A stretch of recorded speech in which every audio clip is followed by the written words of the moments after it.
Οι δημοκρατίες έχουν κανόνες και οι εγκληματικές οργανώσεις πρέπει να αντιμετωπίζουν τον νόμο, διότι έτσι προστατεύονται οι κοινωνίες. Ραντεβού στα γουναράδικα. Ξέρετε, θα πει γουναράδικο, θα πει σφαγείο, παραπέμπει σε σφαγή.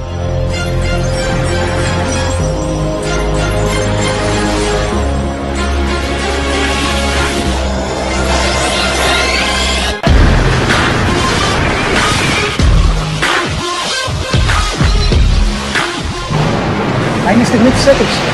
Όταν εξεράγει ο εκλεκτικός μηχανισμός, ο οποίος ήταν πολύ ισχυρός, υπήρχαν ακόμα άνθρωποι μέσα. Θυμίζει πραγματικά βομβαρδισμένο τοπίο, έτσι. Ήταν ισχυρότατη η έκρηξη.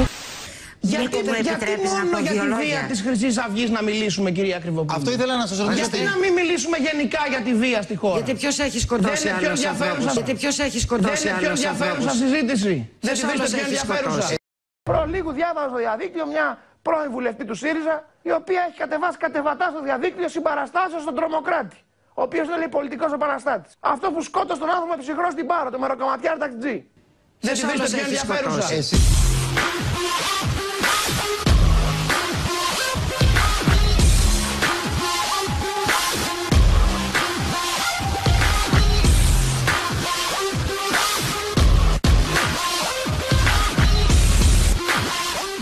Ο γενετικός τύπος του Χαρίση Πούλου Φίβου είτε ταυτίζεται είτε περιέχεται σε γενετικούς τύπους που προσδιορίστηκαν μεταξύ άλλων σε μπουκάλι ληστεία τε Φλόρινας, σε γάντι ληστεία Βελβεντό Κοζάνης, σε κλίστρο όπλου Θρεύνα Ζάσταβα ληστεία Βελβεντό Κοζάνης.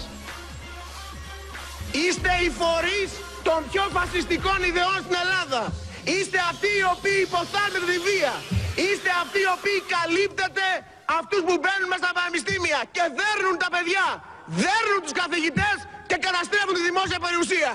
Εμείς θα κάνουμε οτιδήποτε δυνατό από το ΣΥΡΙΖΑ και δεν το κρύβουμε και πάντα το κάναμε και πάντα το κάναμε και πάντα το κάναμε να ενισχύσουμε ένα κλίμα οργής, απόγνωσης αλλά και ανυπακοής που υπάρχει στον ελληνικό λαό.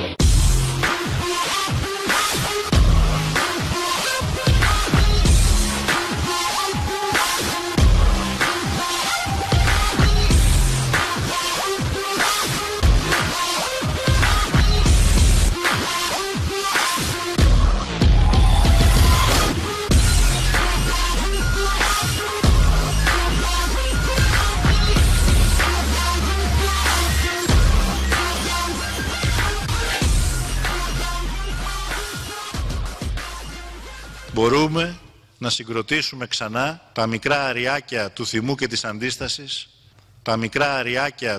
της αντίστασης, σε ένα μεγάλο ποτάμι οργής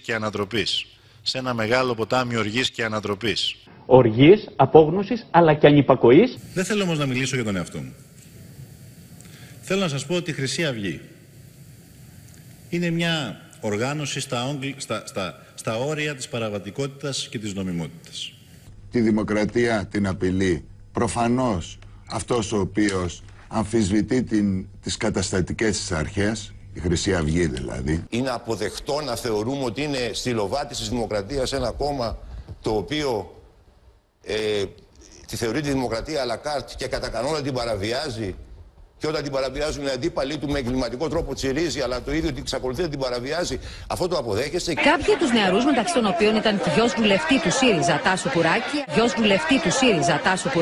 προσπάθησαν να διαφύγουν στις ταράξεις των γύρω κτηρίων, αλλά τελικά τα μάτια τους κατέβασαν. Προς γενική έκπληξη όμως, ο Υφυπουργός Προστασίας του Πολίτη Σπύρος Βούγιας, μετά το τηλεφώνημα των βουλευτών του ΣΥΡΙΖΑ Τάσου Κουράκη και Λίτη Σταμανατίδη, έδωσε εντολή στα ΜΑΤ να αφήσουν ελεύθερους τους νεαρούς. Όλη τη χάνει η αστυνομία και συλλαμβάνει 20 και βγάζει κουκούλες, βγαίνει ο ΣΥΡΙΖΑ και λέει τα ανθρώπινα τους δικαιώματα και τους βγάλα τους κουκούλες και τα κακόμετα παιδιά. Ενθαρρύνουν καταλήψεις δημοσίων κτηρίων. Διαμαρτύρονται όταν η αστυνομία μπαίνει και καθαρίζει φωλές τρομοκρατών και παρακρατικών κουκουλοφόρων. Και ο Τάσος Κουράκης υποστηρίζει μεταξύ άλλων πως η Βίλα Αμαλία ήταν κέντρο πολιτισμού. Ένα κτίριο του Δήμου το μετέτρεψε σε κοινωνικό κέντρο. Ήταν πηγή πολιτισμού. Τον πολιτισμό των ανθρώπων αυτών τον βλέπουμε καταρχάς από την εξωτερική εμφάνιση του κτηρίου. Δηλαδή, αυτά τα γκράφιτι, τα άθλια πάνω στους τοίχους, αυτή είναι η πολιτιστική τους συνδρομή. Δηλαδή, δεν μπορεί αυτό το πράγμα να το λένε πολιτισμό. Καθόμαστε σε μια ολόκληρη χώρα και συζητάμε αν μια κατάληψη, σε αυτή τη μορφή κιόλας, ήταν σημείο πολιτισμού ή όχι. Δεν μπορώ να καταλάβω ο κύριος Καραγιαννίδης και οι άλλοι διάφοροι που βγάζουν ανακοινώσεις και τους υπερασπίζονται, τι ακριβώς υπερασπίζονται. Ο συνασπισμός είναι το κόμμα το οποίο κάλυψε και στήριξε τους κουκουλοφόρους. Και δεν το λέω εγώ ή ένα κόμμα στην Ελλάδα, το έχει πει το ΚΚΕ. Το ΚΚΕ τότε, το 2008, τους κατήγγειλε στη Βουλή ότι χαϊδεύαν τους κουκουλοφόρους. Ποιους κουκουλοφόρους? Αυτούς οι οποίοι καίγαν την Αθήνα. Και είναι παράδοξο πως τόσο μεγάλη υποχώρηση δικιά μας από το Δεκέμβρη μέχρι του 2008 μέχρι σήμερα. Όταν θα περίμενε κανείς ειδικά σε αυτά τα στρώματα να μιλήσουμε εμείς. Αυτή είναι η μεγάλη ενότητα για τις αριστερές. Η πρώτη προτεραιότητα. Να ξαναβρούμε επαφή με την νεολαία. Να ξαναβρούμε επαφή με τα πρωτοποριακά της τμήματα. Με τον αντιεξουσιαστικό χώρο. Με ποια έννοια? Με ποια έννοια? Όχι να βρούμε συμβιβασμούς. Και όχι να κινηθούμε προς την κατεύθυνση της τυφλής βίας, αλλά με το γεγονός ότι μεγάλα κομμάτια της πιο ευαίσθητης, πρωτοποριακής, αντισυστημικής, αντίστασης, συγκρουσιακής νεολαίας βρίσκονται εκεί. Και θέλετε να πείτε ότι αυτοί που κάλυπταν τους κουκουλοφόρους δεν είναι άκρο? Ασφαλώς και είναι άκρο. Δηλαδή όταν αναπτύσσεται αυτή η θεωρία των δύο άκρων, ναι, αλλά η βία τροφοδοτείται και από την άλλη πλευρά, είτε με ακραίες συμπεριφορές, είτε με ακραίες πρωτοβουλίες, είναι σαν να νομιμοποιείται, ας το βάλω με αλφαγιώτα, γιατί προφανώς δεν το κάνετε, ή να δίνεται άλοθη στη Χρυσή Αυγή. Αυτή η εξομοίωση καθιστά και τον κύριο Γεωργιάδη και τη σημερινή κυβέρνηση επικίνδυνη για τη χώρα και τη δημοκρατία. Επικίνδυνη για τη χώρα και τη δημοκρατία. Γιατί ποιος έχει σκοτώσει άλλους ανθρώπους? Αλλά θύματα υπήρξαν και στη Μαρφίν. Θύματα υπήρξαν και σε άλλες περιπτώσεις. Ποιος έκαψε τη Μαρφίν όμως είναι το ερώτημα, Ιωάννα. Πάντως δεν την έκαψε η Χρυσή Αυγή, μόνο τη Μαρφίν. Δεν το ξέρουμε αυτό. Δεν το ξέρουμε αυτό. Άμα σε βάλω κάτω μουρτσουλίτρα, σε πιτάξει τα μάτια όξω.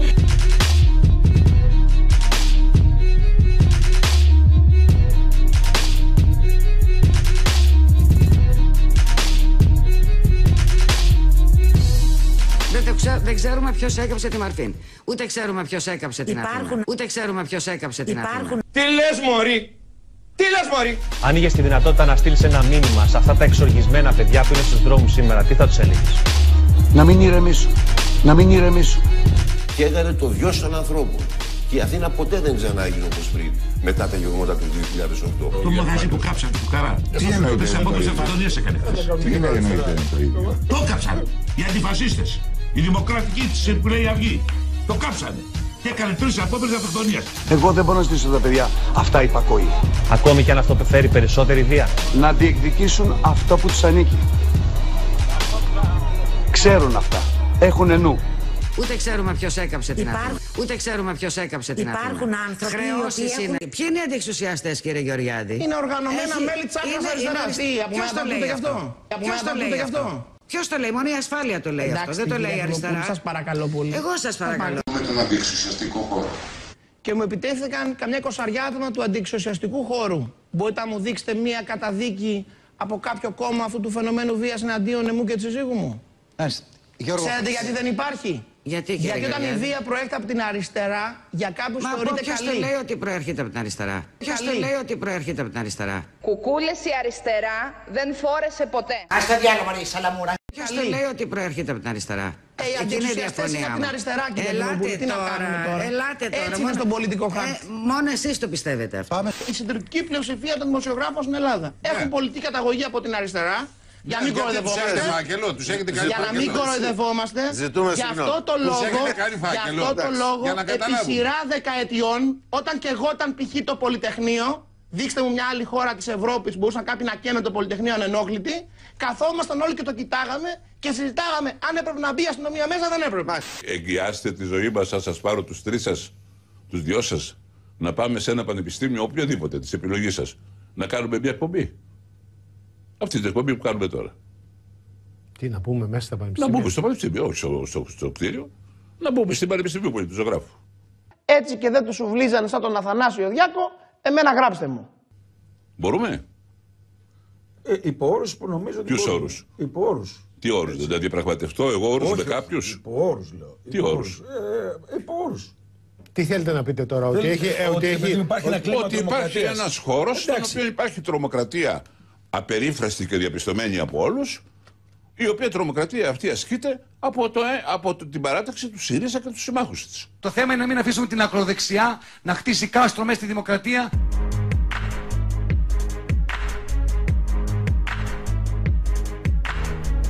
Αυτό που έλεγε και ο Άρης Βελουχιώτης όταν με συντρόφους τους πήγαιναν να δώσουν τις μάχες για να ελευθερώσουν αυτόν τον τόπο. Ραντεβούν στα Γουναράδικα. Και αν θέλουμε να μιμηθούμε τα βήματα συντρόφων μας στο παρελθόν στις πιο λαμπρότερες σελίδες της ιστορίας της αριστεράς στον τόπο, πρέπει να θυμηθούμε εκείνο το στίχο από ένα τραγούδι για το ΕΑΜ.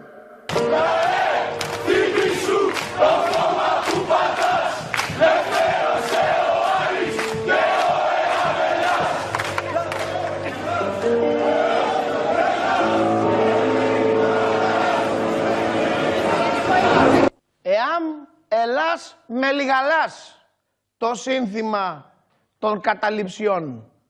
ΕΑΜ Ελλάς με λιγαλάς.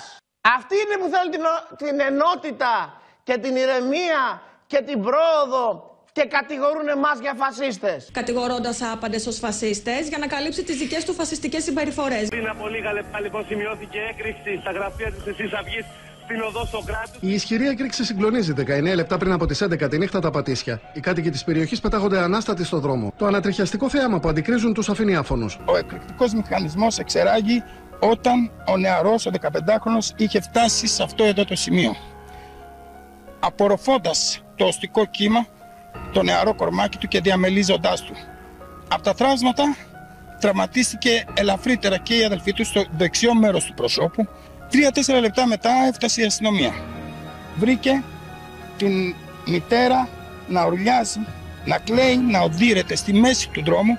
Η συνδεσμολογία της βόμβας μοιάζει με αυτήν που είχε εκραγεί στο προξενείο της Χιλής στη Θεσσαλονίκη στις 22 Ιουλίου 2009. Τότε την ευθύνη είχε αναλάβει η οργάνωση Συνωμοσία Πυρήνων της Φωτιάς. Αδίστατοι τρομοκράτες γάζωσαν εμψυχρό με 2 καλάσνικοφ το τμήμα της Αγίας Παρασκευής με αποτέλεσμα να τραυματιστούν 6 αστυνομικοί και ένας πολίτης που έτυχε να περνάει εκείνη την ώρα από την περιοχή. Η σέχτα επαναστατών ανέλαβε την ευθύνη της εμψυχρό δολοφονίας του υπαρχιφύλακα Νεκτάριου Σάβα στις 17 Ιουνίου στα Άνω Πατήσια. Τα μέλη της γάζωσαν με 24 σφαίρες στο 40χρονο υπαρχιφύλακα και τώρα απειλούν ότι θα ξανασκοτώσουν, θεωρώντας ως ενδυνάμει στόχο όποιον είναι ενάντια στο Αντάρτικο πόλεον. Η οργάνωση Σέχτη Επαναστατών ανέλαβε την ευθύνη για τη δολοφονία του Σοκράτη Γκιόλια.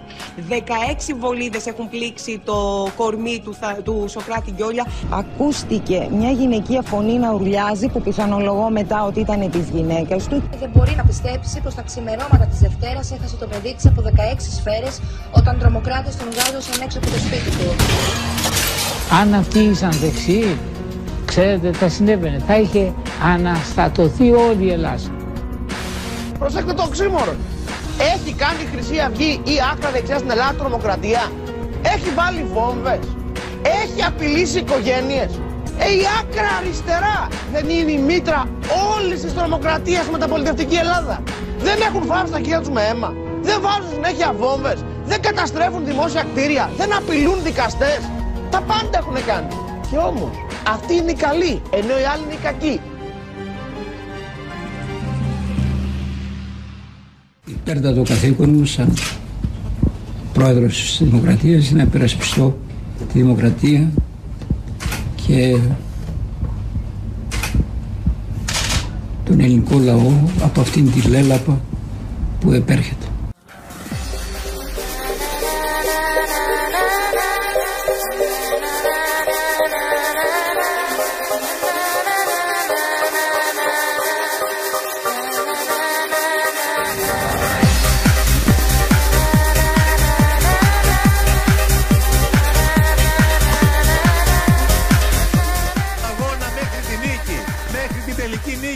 Για την υπεράσπιση της δημοκρατίας